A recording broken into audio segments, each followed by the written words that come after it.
Good morning, everyone. Welcome to the Daily Drop-In Morning Show with the Teach Better team, where we are live every single morning, Monday through Friday at 7 a.m. Eastern. Holy moly, it is Friday, February 18th. Coffee is ready. Brad and I are ready to recap the week. Brad, you killed it live yesterday, so I know we're going to have to talk about that. I was a little jealous about you being able to interview that incredible host, or that incredible guest, but so excited to get into what this week looked like, what next week will look like, and obviously wrapping up our theme, which will be so wonderful. Of course, as always, we have our good news stories. We have some good holidays coming your way. And of course, we'll continue to celebrate our Happy Feed app, which I actually had a meeting with their owner yesterday. So there's some good stuff coming your way. Go fill up your coffee. We'll be right back.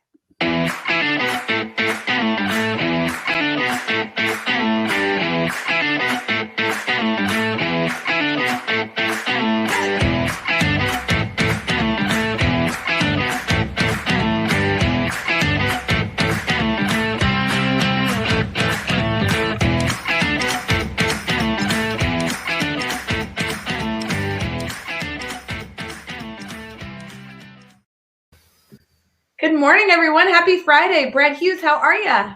Rae Hughart, I'm doing great. I get to hang out with you on a Friday morning. It couldn't get better. I'm doing real well. How about you? And how are your family, your loved ones? How's life in Illinois for you, Rae? You know, it's going well. I will say, for whatever reason, I just feel like you and I have not done this in like a month.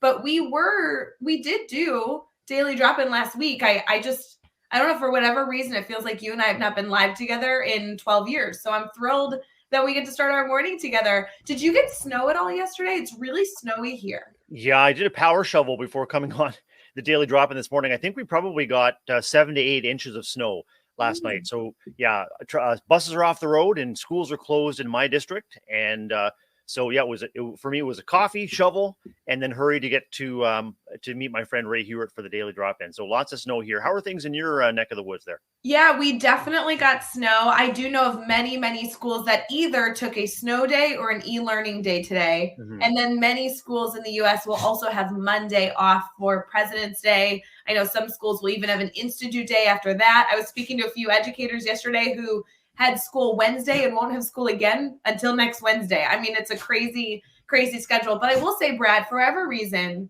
and I don't mean this in a negative way, I think it's okay. But for whatever reason, February is a hard, challenging month in schools. And I think giving, everybody a little bit of a snow day boost, a little bit of a long weekend, I don't think that hurts anybody, especially if you can come back stronger and better than ever, right? I totally agree. I mean, it is a hard month. February is a hard month, a short month, but it feels long with the lack of sunlight, changing weather, high expectations, lots of stress in our buildings still, associated with the pandemic, and lots of stress is associated with just doing the hard work, the heavy lifting of educating and serving our kids. So any opportunity that we can get to kind of reset, restore, it's a little bit of a surprise. It's much needed. I know that educators are very grateful. Yes, no, I totally agree. It's a good one. But friends, we're going to get there. Good morning, everyone. I know Brienne's here. Adam's here. Eric, good morning. Good to see you. So good that everyone's popping in on Friday morning. Brad, it was a super busy week. I know that. I actually spent time at an education conference earlier this week that was taking place in Illinois. And I will say, I know I am a huge advocate. And Brad, I'm not taking anything back.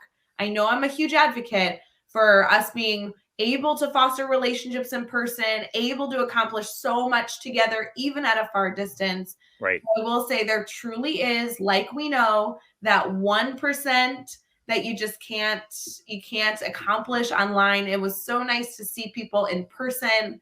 I think one of the biggest challenges of virtual versus in person is just the ability to relax and talk about nothing together.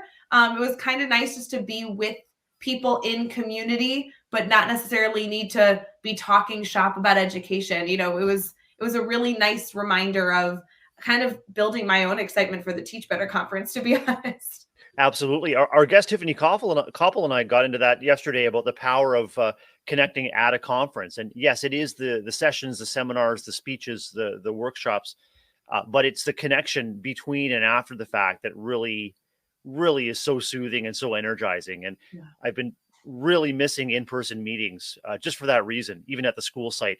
If we're working through difficult circumstances, I love in-person meetings because everyone can be in each other's presence and everyone can see, hear, and feel the feelings associated with what's going on. And I think it really builds empathy in a way that connecting online through Google Meet or through Zoom, it just doesn't have that spark. So welcome any opportunity to get together. And yeah, our Teach Better conference in October, Rae, is going to be a stellar opportunity to do just that, to connect in person for all kinds of things that have nothing to do with shop talk and everything to do with lifting each other up. It's just so funny, Brad. I mean, good morning. I know we have even more friends jump in. It's good to see you, Andrea and Nikki. Good morning. Brad, it's so funny. I was in a few meetings yesterday about the conference, right? The secret planning that's going on, the sponsors that have joined already. We have Podcasters Row opening up to the public soon. If you're a podcaster and you want to join and podcast at the conference that's happening soon. We just have little things that haven't been announced that I know are really going to excite people, especially if you're an author, there might be something special for you. Like there's just a lot, but I am so excited for the unplanned moments. Like that's really what this week reminded me of, is the value behind the moments that are completely unplanned, that we just get to be in community together. And, kind of like now, to being able to say good morning to friends, like the things that aren't structured, and you just get to kind of let your hair down and relax. So there's a lot that's going to come up with this conference, but it was a really good reminder. IdeaCon in Chicago does an incredible job. Shout out to Amber and Lindsay and Billy and all of the incredible educators a part of that specific event. Obviously, there's great conferences everywhere, but IdeaCon is a very special conference that has a very similar vibe to Teach Better. It was always good to be around those people doing good work. For sure. It's a very cool and special thing about being part of any learning community, is that there's the opportunity for those learning communities to overlap. And when that happens, the communities lift each other up by drawing members into the communities. And I mean, just the opportunity to celebrate the great work other educators are doing and learn from them. And again, just be in their company. What an awesome time. I'm glad you had a great time at IdeaCon. So good. And I know Andrea is being so funny that she had FOMO missing the networking event. Friends, we are going to have so many opportunities to continue to collaborate. Don't forget, anytime you're traveling somewhere or attending an educator event, there's probably a Teach Better community member also attending. I think that was kind of the beauty behind this week specifically, is that this was a random message that someone just threw out to the group and said, I'm in Illinois, I'm attending an event. Is any Teach Better family members going to be there? And then the community grew from there. And just what a nice reminder that we all, as we make decisions to further, the work that we're doing in education, there's probably a Teach Better family member or two or three or four also a part of that. So it's a pretty wide reach that we have. So continue to brainstorm ways to interact with our community in multiple modalities. It's really fun. Can't wait. And I sometimes say that the idea or the answer is closer than we might think. The same with a Teach Better family member. There's a Teach Better family member closer than you might think. And the opportunity to connect in person is something I'm extremely excited about, Rae. Rae, you and I have never met in person. I just watch out. I'm not sure if you're a hugger, but I'm a hugger. And I want to make sure that people are prepared, that I give and receive hugs freely in person. So bring it on. I'm looking forward to meeting in person. You know what? I will say, I think like in typical life, I would say, I'm not really a hugger. Mm-hmm. There is no way that when I see people in the Teach Better community that they're not getting a hug. Like there's just no way. Like I just am so thrilled. I'm so excited to meet you, and hugs allowed. I cannot wait for all the fun that we're going to be having. I still can't believe we haven't met in person, but until we have the opportunity to all meet in person. Mm-hmm. We still are in our own communities doing the good work, right? Making a massive impact with students. And there are still opportunities for us to all connect in so many ways, whether it's in person or virtually. And I do holistically, to my core, believe in the power of fostering relationships virtually as well. 12-hour live is coming up. That also took up a big part of my week this week. Mm-hmm. Setting up 12-hour live on February 26th. I just think that's going to be insane all over again. So that'll be a fun way for people to connect to. Listen, you're one of the hearts of this community, Rae Hughart, and the fact that we are still coming together every single day on Facebook, YouTube, Twitter, Twitch, and LinkedIn with the Daily Drop-In just really speaks to that spark that happened back in the spring of 2020. Schools were closed. how can we stay connected and it's still going strong? And so this daily drop-in opportunity for me and for all of us is that opportunity. So thanks for being among the people that were at the heart of this. Oh, it's so good. I mean, Brad, I know that our weeks were all full of all different things, whether it be being in schools, working with students at conferences, teach better responsibilities. But overall, if you had to give your week an evaluation, good week? Oh, great week. Yeah, great week. Heavy investment in relationships, procedures, and care last week, Ray, that really paid off this week for the experiences of students and families and staff members. Leveraging relationships, and more relationships this week really paid off. And seeing people that I work with, seeing colleagues, just seeing new things that they are bringing to the table, new ideas, new initiatives, and some of them are just sort of happenstance. They're like happy accidents that work out. For me, it's the power of sharing responsibility with others and letting them roll with it. And it's just so exciting as a leader and a colleague to see people rise up and step up and flourish. It was a really good week. How about for you? Yeah, I know it was great. The one thing I was thinking of is yesterday I met with the owner of Happy Feed, which was an app that was recommended last week with Rob Dunlap. And there was some discussion around this app just being a Mm-hmm. great space to document gratitude. If any of you missed the show, it was last Thursday that we started having this conversation. We've been able to talk about it since. And Brad, we just kind of ran with it that following Friday. We were like, let's just say that on Daily Drop-In, we're going to start making an intentional moment before the holidays, before Brainstorm Bank, where we're going to be documenting our gratitude. And I think it's so fun to be able to do that with guests. It's so nice to be able to do it every week with you. And there's a lot of features that this app offers of being able to go back and kind of reflect on past memories, past time, which to be honest is what I'm most excited for. I know documenting gratitude is a really, really powerful practice. I'm not negating that in any way, but I cannot wait to be able to have weeks and weeks and weeks of content of daily drop-in messages and memories, and then being able to kind of relive those again. Happy Feed is owned by an incredible man that is has a background in technology and Mm-hmm. started to learn about his appreciation for being able to share gratitude every single day, and really built an app that's conducive to all different types of people and communities and families to utilize. And it was very cool chatting with him. He's actually in the Chicagoland area right now. He grew up in New York, but currently resides in the Chicagoland area. So I even joked with him that we could meet in person if there was ever an opportunity. But they are excited to actually choose to be an active part of Daily Drop-In. That'll be coming within the next few weeks. Wowzers. And also, they will be in attendance at the Teach Better conference. So we're very excited to celebrate. That is outstanding news. That is outstanding. I tell you, the I'm on a 7-day streak with Happy Feed since being introduced to the app with you and Rob, and I love the prompts and the reminders. Like you, I've got a notification set up. It takes seconds, but it's such a good feeling. Even if the thing you're recognizing, and I've been recognizing the really small things, but recognizing small things is going to have a cumulative impact on your sense of well-being. And Ray, I love the social connection opportunities that the app provides. I've got a vision in my school building where I invite staff members to install the Happy Feed app and to gather moments of gratitude from their classes that can be shared into a school group and then shared out on morning announcements or in other displays or other media. So and you've got the same kind of idea for our Teach Better family, just leveraging the power of the app to share the great things that are happening. And gratitude shared is incredible energy there.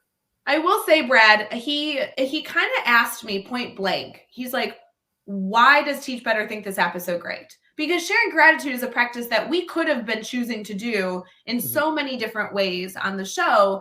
And I think that he really wanted to understand, like, why is this app? Did it just hit at the right time? Is this just, happenstance? Did you just like that it was a free app? Is that what drew you in? And I won't lie to you, Brad, I haven't been able to reflect with you on this, but for me, I know gratitude is a valuable practice. My struggle is that on Daily Drop-In, we don't like to just talk about the overarching concepts. We really like to give people the actionable step that they can go take. And I just haven't found the way that I like to share gratitude that really gives me that long-term investment in ensuring I'm doing it every single day, every single week. And I love that this app is easy to use. I love that we're able to document and revisit past events. To me, that's the most valuable part. I love the reminder. I love the prompts because sometimes it is hard to not feel like you're just repeating the same thing. I'm grateful for my dogs. Like I can say that every day, right? So I was telling him, I was like, I love that there is an actionable suggestion that we can now give to our community. That's a free app that allows us to do so many different things. So just kind of fun. I think we should do that, Brad, this morning before we get into the good news. 100%. I like you, Rae. I love the structure. I love the intentionality of it. I love that it gives you positive feedback. It's like a gratitude journal that says, "Great job, you just entered your journal." Like it's wonderful. I love the interface. I love the colors. It's whimsical, but it's also very, I don't know, it's very positive and grown up, for lack of a better word. But no, I'm enjoying my time with Happy Feed. I'm really glad to be introduced by you and Rob to that app, and there's tons of possibilities. And I'm really excited that you made that personal reach out to the company and to the owner, and excited for great things to come. I have to tell you though, I kept brainstorming. I was like, ooh, this is a way you can use it with teachers. This is how you can use it in the classroom. This is how a school building could use it or a district could use it. And he was like, I love all these ideas. He's like, but just to confirm, it's not just created for education. I'm like, I know, but that's the only way I think. I'm like, I'm so glad that other families can use it. He had all these examples of ways that like normal people can use it. And I'm like, no. But educators can really use it a lot of different ways. Rae, I think that when we think of Teach Better, we think of people before product. We think of that connection before content. This is connecting through the content. And I really think this is a people-focused opportunity. And certainly there is there's an element of a commercial product to it. But the more people that are using it, it's about the people. It's not about necessarily about the tool. And I really think that that is authentic. And I think it sounds like you found that was an authentic vibe when you were speaking with the owner. Totally agree. All right, Brad, what are we going to say in our Happy Feed today that we are grateful for? Well, I'm grateful for you, Rae, and I'm grateful for this opportunity weekly to connect. I'm grateful when our comments are lighting up. I'm grateful for the opportunity just to connect through this daily drop-in every week. Just like the Happy Feed, it's intentional. It's a prompt for me to get up, to connect, to bring my best, and to seek the best in others. So I'm happy for you, Rae, and I'm happy for Daily Drop-In. Yes, I love this. I'm gonna document not only our appreciation for all of the people in our community, but really I love all the comments every single morning, starting with those good morning messages. I love it. So powerful. Saving it. Good to go. Are we ready to get into some holidays and some good news? Excited about it, and let's change things up. Let's do good news and holidays today. Oh my gosh, this is the best day ever.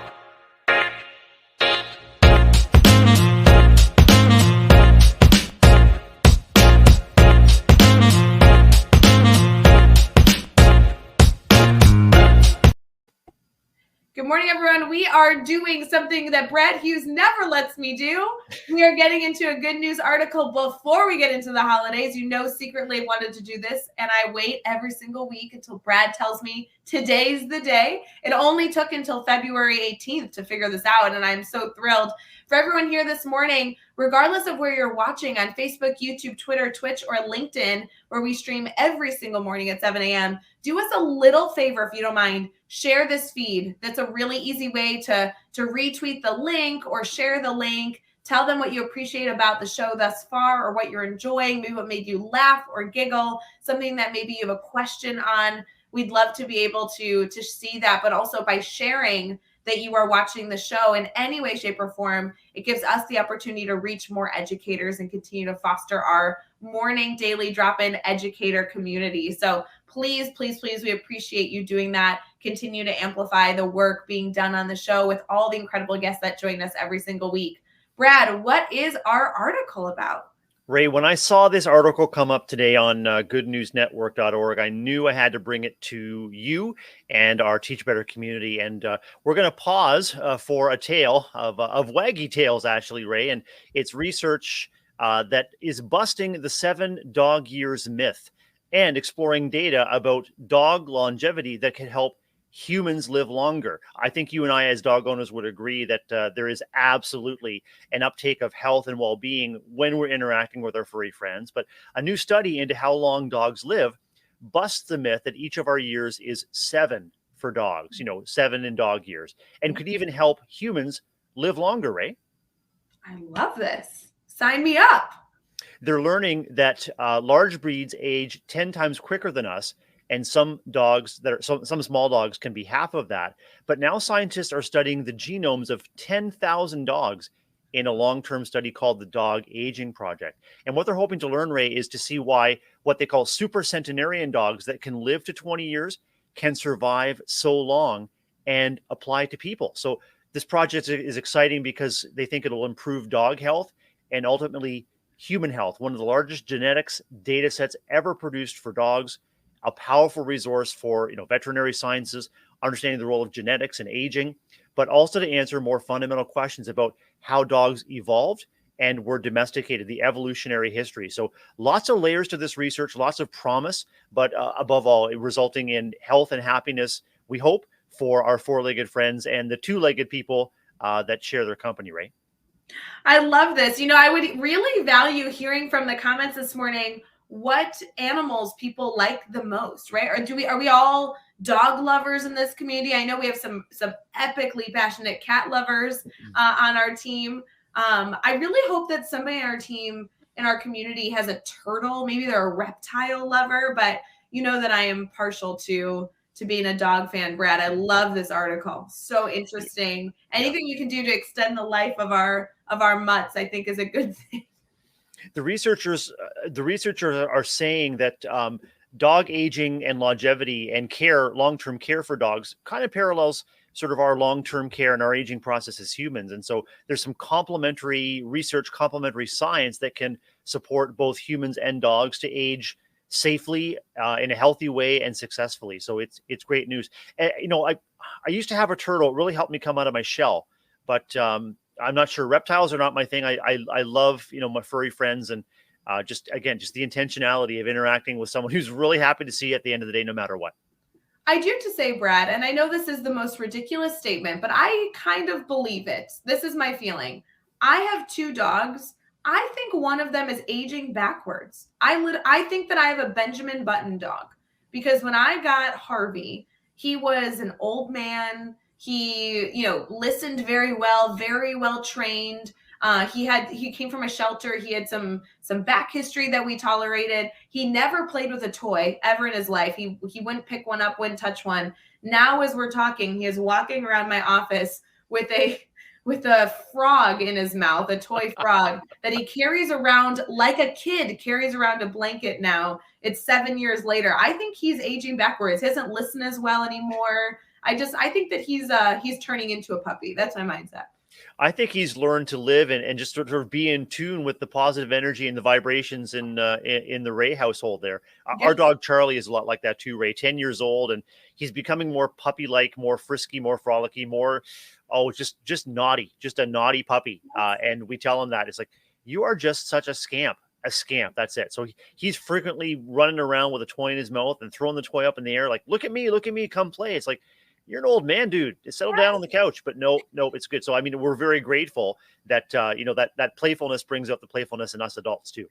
Yeah, I love that. Eric's in the comments saying he loves all animals. His wife is a vet. My sister, I know I've mentioned, is a vet, and she has just laughed at watching Harvey over the years, because when I got Harvey, she was the terrible sister that came over and brought like 10 to 15, a bucket of toys to be like, you got a puppy, let's play. And her disappointment in her face when this dog had zero interest. Now she just jokes all the time. She's like, now, of course, he's interested in the toys. So. Well, we grow together with our animal companions, and we grow into life together. And whether you have a turtle or a toy poodle, growing together with those companions is what it's all about. I really would. I think that needs to be a survey we actively share with our community. If you're listening to this live, of course, in the comments, we always appreciate. But even if you're catching this after the fact or listening on Teach Better Talk podcast, which, by the way, we always appreciate when you subscribe, rate, and review. That really helps us here. But I can't wait to hear kind of maybe some strange animals that people have had or continue to have in their families. A cockatiel would be cool. Yep. Like I said, like a cool reptile would be awesome. Maybe some squirrel. I feel like there's got to be some weird animals that people own. Rae, in your part of the world, do you in your neighborhood, or I guess in Chicago, have you heard of these kind of strange or exotic pets? What comes to mind for you? I mean, I've seen those, gosh, I can't think of like the chinchillas, right? Like the I was thinking like squirrel like. I don't know that that's really fair to say. But I can't think of any. I don't think I've seen many exotic animals where I live. You know what? But Brad, I'm gonna go door by door and just knock on people's homes later this afternoon and just ask to see what animals are in their house. I'll let you know. That's great. I'll just make sure you have a clipboard in hand. You've got some ID, so I'm an official Teach Better Team family member, and I'm doing an animal survey. In fact, I've got the Google form ready to send out already in another tab. I'll just add the link later, Ray, and we'll find out who's got what. Hedgehogs. I have a couple of our Teach Better Team family members have new hedgehogs. One of my colleagues at work has a new hedgehog in their life. Guinea pigs are also very popular and cute. And I kind of I misunderstood guinea pigs as kind of sort of aloof, kind of doing their own thing. But I've learned that people that own them are very, very connected and attached to them. Here's Mark, who's saying that they've got a chinchilla, cat, and a dog. Oh my gosh. Right. And also Mark has a side business where he's collecting all of the hair from those animals and he's turning it into sweaters for his community. So good on you, Mark. That's wonderful. I didn't even think about, you're right, hedgehogs. What about like ferrets? Like, does anybody have a ferret? Those are like, I don't know. I think we need to just create a list, and I love the survey idea. We'll say, if only it was like a fun pet holiday. We don't have any fun pet holidays today. Okay. Well, we can make one up. It's a real fake pet holiday. It's a Teach Better Team Pet Day today on February the 18th. So there we go. It's official now. I think truly Friday, February 18th is report your pet to the Teach Better Team Day. That's what it is. I love it. He says, oh, there's hair everywhere. I believe it. I will say, animals that shed, that's a very intentional love that we have for those animals to clean up after them all the time. It sure is. Well, maybe to help be able to deal with all the hair from the animals in your home, today is World Drink Wine Day. So after work today, once everybody is fed and bathed and you're relaxing at home, we encourage you all to pour yourself a glass of wine. It doesn't say that you have to, have a specific type of wine. It's all your decision, but it is apparently Drink Wine Day, which is fitting for a Friday afternoon. It sure is. I do not need any extra encouragement, Ray, but now that I know it's officially Drink Wine Day, I think it's my obligation to really celebrate. I love it. It's also National Caregivers Day. It is Pluto Day, which is very interesting. I'd love to actually look into that further, especially with students.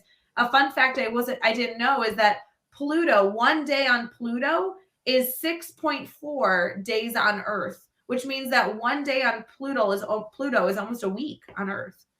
Incredible. Does that mean that on Pluto that a dog year is like 42 years? See?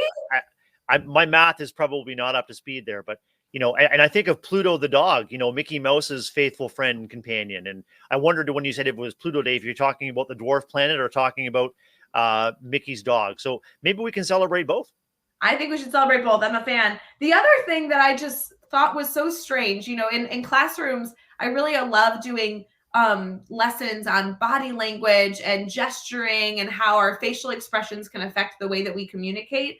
I never knew this holiday existed, but it is Thumb Appreciation Day. And the tagline of this is thumbs exhibit a form of emotion of the body that it's attached to. Here's how. And if you click open this article, which is available on nationaltoday.com, it goes into how the thumb was actually created as a tool to communicate with the people around you, and extends all the way back to the early 1900s, which is so interesting. Ray, I really want to dig into that because I know about thumbs up and thumbs down. Sometimes if we're asking kids for a check-in, maybe it's thumb in the middle. Right. I was also, like communicating that you need to go. I mean, I don't know, but I feel like there's some options here. Right. I didn't know there was so many intricate, nuances of communication with the thumb. So I'm excited to dig into that.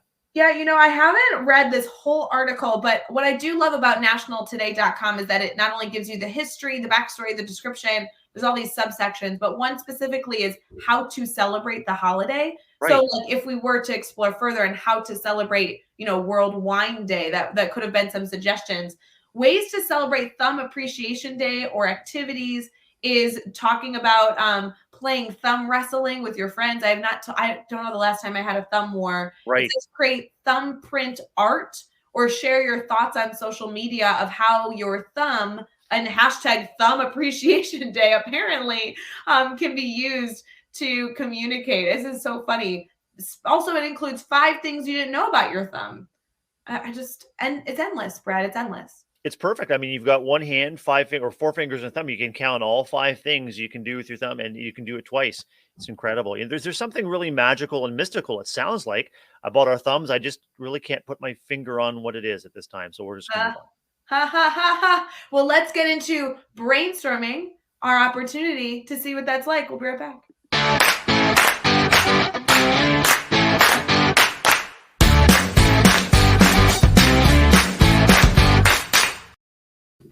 I think sometimes we're a little too lame for our own good, but hey, everyone, good morning. Welcome back to Daily Drop-In. We're in our brainstorm bank segment. You guys already know how this all works, but this is our intentional time every single morning to just pause, tell you that we appreciate you, and really ask if there's anything that we can help you with, anything we can brainstorm with you. I truly believe, and the whole Teach Better team truly believes, that the solutions to the problems that we have in our schools exist in classrooms around the world. We want to be here to brainstorm with you as you continue to problem solve through reaching a student better than ever, fostering good communication with your stakeholders, building relationships, you name it. We'd love to be here to brainstorm with you. Brad and I, of course, don't promise that we'll have the perfect solution for everybody, but we would love to be a part of that journey towards finding a solution. Brad, as you obviously had a conversation yesterday on the show, and obviously all week we continue to celebrate, there's been a really interesting theme this week. What has been your thoughts so far? About the power of creating safe spaces, both physically and emotionally, for our kids and communities. I think back to Ray when we were looking forward to welcoming kids back in person for the first time after the pandemic in 2020. There was, of course, a lot of frayed nerves, a lot of negative anticipation, a lot of worry, and what we discovered is that we really wanted to connect with a vision of restoring schools as places of physical safety, emotional safety, just like they were before the pandemic. And I'll never forget the sight of seeing little ones in their masks for the first time returning to school. Their parents, the expressions on their face were a little bit worried but hopeful, and just like our educators, and that's been our journey for the past 2 years almost, of restoring and maintaining schools as those safe spaces. And at every opportunity that our guests have shared with it all comes down to the power of relationships and the power of personal connection, meeting people's emotional, physical, and learning needs right where they are. So that's what's coming to mind for me. How about for you? No, I think that was an important spin that I loved about this theme. Every week when we bring a theme to mind, our guests have so much control over how that narrative around that theme goes. And I think it was so nice to be able to see that this theme about creating a safe space extended more than just the physical space, but really extended into creating an emotionally, safe space as well, and everything in between. So I think this is an important topic. I do think this topic is being discussed all over education right now as we continue to not only stay happy and healthy in our classrooms, but also kind of seeing the power in what those types of opportunities that we have, those choices that we can make on a daily basis, can help foster this conversation. So it's been a great discussion, but I would love for everybody this morning, as they are thinking through, maybe they haven't caught all the episodes this week of Daily Drop-In, really thinking through what your physical space says as far as safety, and what your space in general, the culture behind your space, how that impacts the emotional component as well. Ray, one of my favorite authors who researches and presents on co-regulation and seeking to understand the emotional background of behavior is Mona Delahooke. And Dr. Delahooke says that safety is in the eye of the beholder.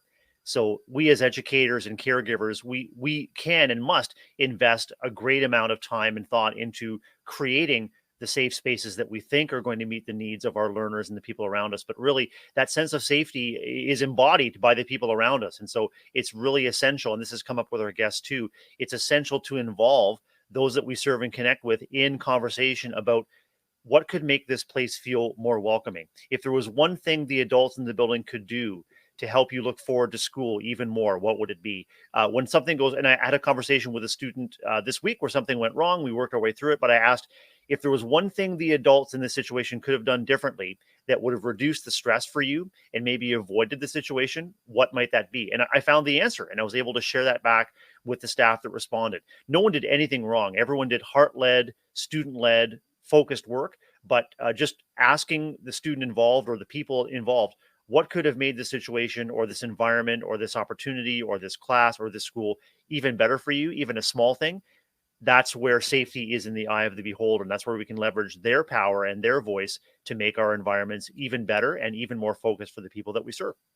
Well, I know we're going to get into recapping the week and also previewing next week, which will have a new theme and new guests joining us. But Brad, it was interesting. The theme this week came up in other groups, other subgroups of the Teach Better community. Yes. As so many of you know, a part of the Teach Better community, there are all these little like subgroups of educators that come together for different purposes. And if you're not a part of some and it would interest you, I invite you to join us. Our bloggers are very active. They come together once a quarter. Our podcasters are very active. They come together once a week. Our administrative mastermind group gets together twice a week. I mean, there's all these like little, subsections, and climate and culture safety came up in our admin mastermind sessions this week. Mm-hmm. There was just a lot of healthy dialogue around a number of different things. One of the PM session for the admin mastermind even got into evaluating new teachers. And one of the tools that we discussed, which I know is also referenced in our academy, in the Art of Mentoring course, is how the physical setup of your room can actually be a way to evaluate and give feedback to a new teacher, how they utilize their space, how their space is physically designed to support safety and creativity. It's just interesting to see so many different overlaps of this conversation this week. Rae, there's a saying in education that everything speaks and that the walls are an additional teacher.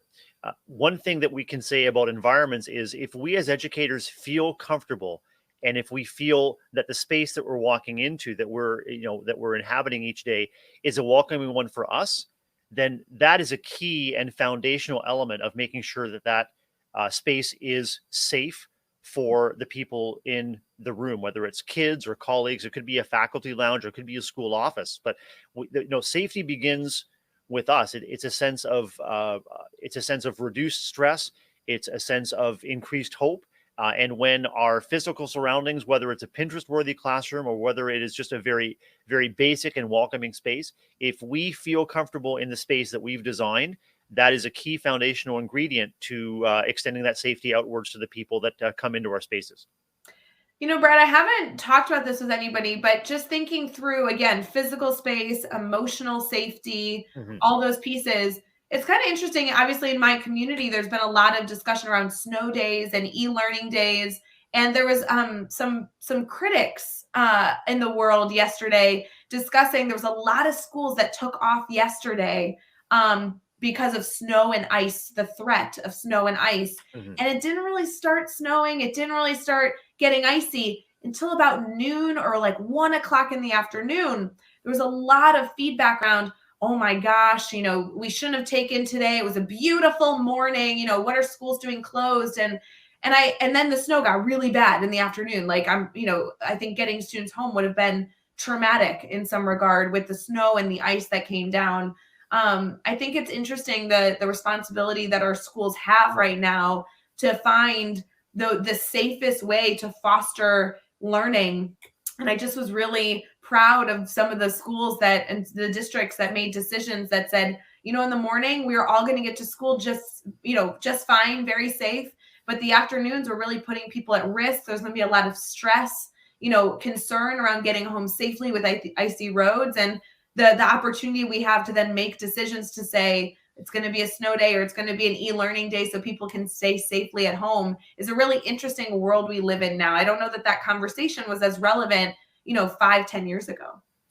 I think, Rae, that there is a tremendous risk when we confuse inconvenience with true safety. And I have extreme empathy for all of our superintendents, directors of education, as well as directors of transportation services who are making these decisions with imperfect data. We can only make the decisions that we can with the data in front of us. And as long as it's a heart-led decision that has to do with the care of the kids, and let's face it, the care of our bus operators, the care of our educators coming to work in a variety of places. Some of our districts are really big. Some of us have 40, 50-minute, 60-minute drives into work. And at any rate, sometimes it's helpful to think, in an organizational setting, you have to think backwards from a worst case scenario. The worst case scenario is that someone could be badly injured or lose their life on a school bus or on a walk to school. We cannot prevent every risk, but when we have the opportunity to prevent it, we have to take that step. I think of author Rob Bell, who says, we cannot control how people are going to respond to our work in the world. So strength and empathy to those people that are making those decisions. They may be unpopular because they result in inconvenience. And I'm going to say they can result in real hardship to families who are navigating family life with multiple kids at a stressful time. But let's think backwards from a worst case scenario here, and let's be grateful to the people who are making those decisions. Even if they're imperfect, even if they're inconvenient, it's all in the interest of safety for kids. So that's my take on that, Rae. So valuable. Brad, I do want to get into recapping this week and previewing next week. I know so many of you like to hear the messaging and the guests ahead of time, so we will be able to provide that to you this morning. Additionally, we want to give a big shout out to Lori in the comments, has her first presentation today at a conference. Lori, we're so excited for you. We heard about this a few weeks ago, and we cannot wait to kind of hear about how this presentation opportunity goes. You're going to be fabulous. Go kill it, girl. You'll be wonderful. And Rae, Dana Goodyear's also up and at 'em this morning with nerves and excitement before a conference. So we've got people who are just kicking it and making a difference on a daily basis. Dana and Lori, best wishes to both of you, and excited to hear back from you about what you are sharing and what you're learning in these opportunities. Yes. And don't forget, just like we do in our classrooms all the time, the first step, Brad, you said 100 times this show, relationships. Build a relationship with your audience. Let them see your personality. Give them that big old smile so they know that they are learning from a warm and gracious person, and you'll be wonderful. We cannot wait how all that goes. We'll be right back here in just a second to recap the week and preview this upcoming week for all of you.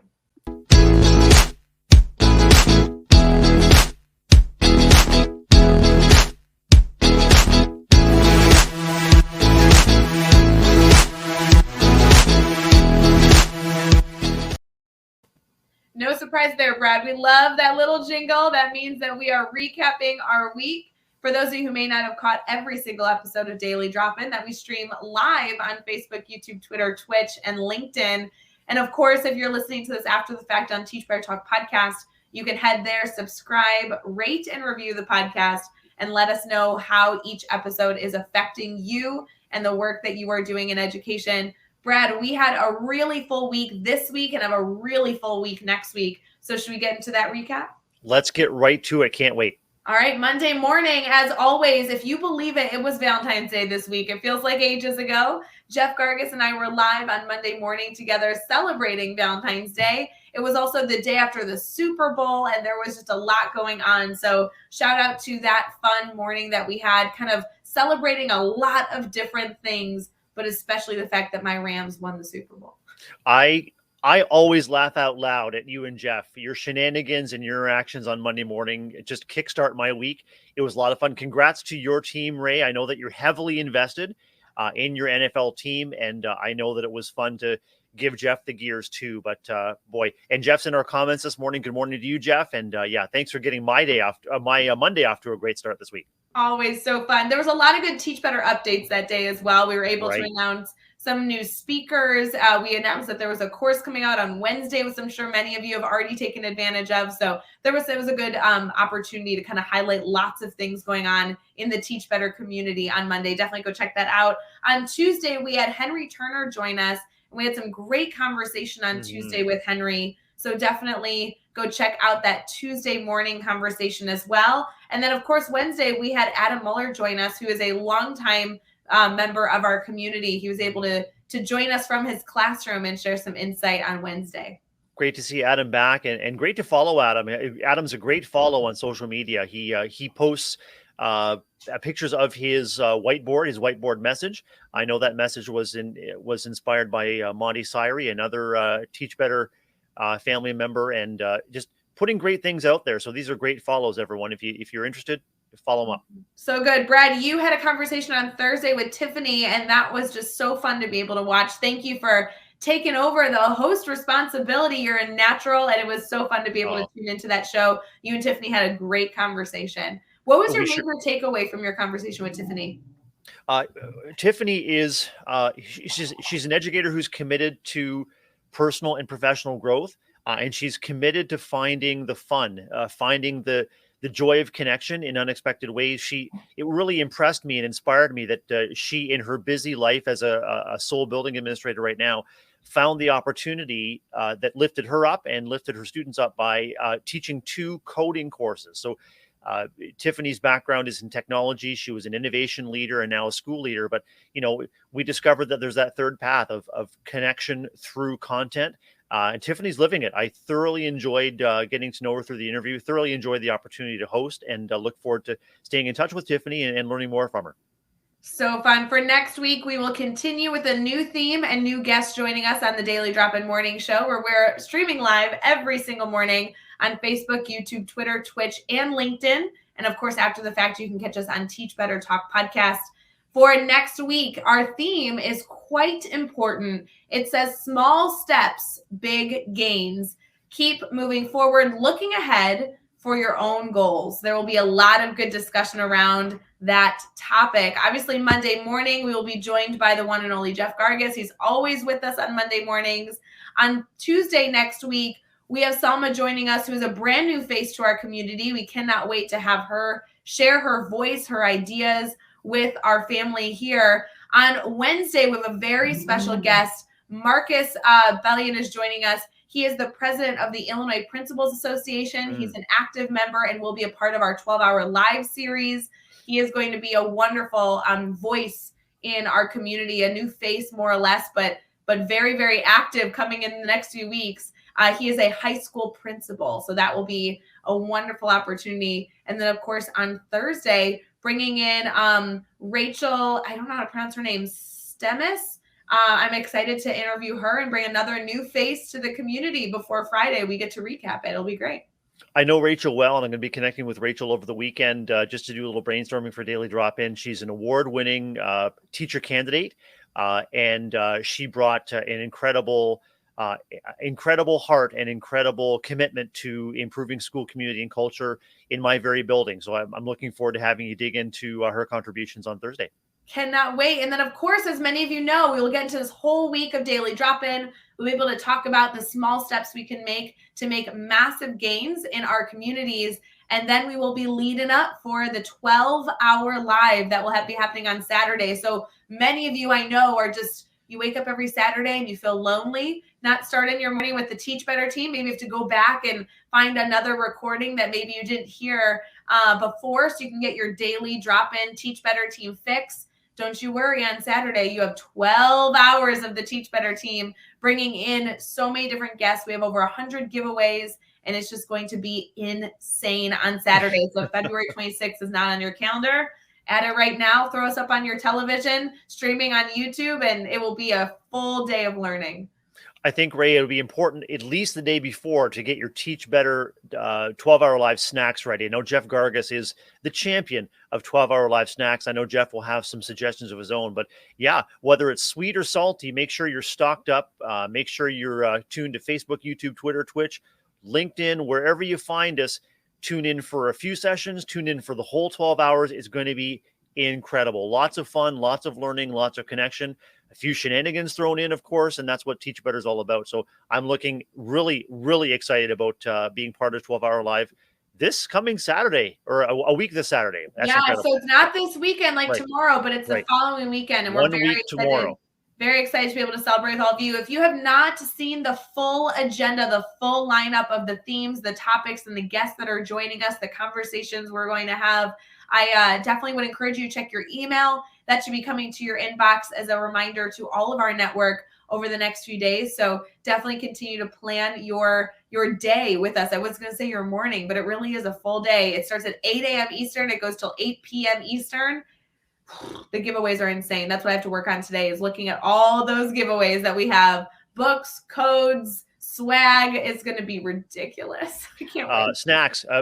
The giveaways are going to be incredible. And Rae, I'm really excited about reconnecting a week today on Daily Drop-In again, as we do usually. But do we need to maybe cut things short next Friday, like just to get, to save our energy for 12-hour live, or are we just going to let it all go and just extend every ounce? Brad, the constant joke is that we start 12-hour live strong, and by the end of it, we just all give up. Jeff Gargas always jokes that I typically find some sort of snack or cake that I'm eating at the end of the show, and he always tells me how disrespectful it is to eat on camera. But when you've been live for 12 hours doing Educator PD, I think everyone deserves a little bit of cake. So I would encourage everybody to start strong on Saturday with us, and then finish a little schlubby at the end, and just grab your favorite snack, sit back on the couch, put your feet up, and enjoy it. It's going to be great. Everybody joining, we can come together around a slice of cake. Everybody on camera, everyone who's watching, just come together at the end and celebrate, and it's going to be a wonderful time. And if you're new to the Teach Better family, get to know us through this opportunity. You're going to find lots of people on the Teach Better team that you're eager to connect with. You're going to find lots of content and lots of value in the guests that are coming. And anyway, it's all about growing your network and growing your network of care, and doing the best that you can. I will say, Brad, before we go, maybe this is a little spoiler, but you mentioned cake. I did. And I don't know how many people know this, but a month after the 12-hour live, a month later, the Teach Better team will have a very special birthday. And I think we need cake for that as well. So I just think every single month we should find a reason to eat cake. I think that both of these events really do take the cake, Rae, and I really want to enjoy. I want to make sure that everyone has an opportunity to enjoy digging into a slice of birthday cake, celebrating Teach Better's birthday 1 month after the 12-hour live. It's going to be incredible. So good. Friends, we hope that you have the most incredible Friday ahead of us. It is Friday, February 18th. There are so many good things in our lives right now that deserve our celebration. And of course, if you need anything, we are absolutely here to support you in whatever way possible. Brad, as always, thanks for joining me this morning. Always so fun to recap the week. We want to wish everyone a wonderful weekend. And as they finish their cup of coffee, just go enjoy this time that we have with students to continue to impact this incredible field. So, Brad, thanks again so much for joining me. Always a pleasure. Have a great weekend, friends, and we'll look forward to reconnecting next week. All right. See you later, friends. See you Monday.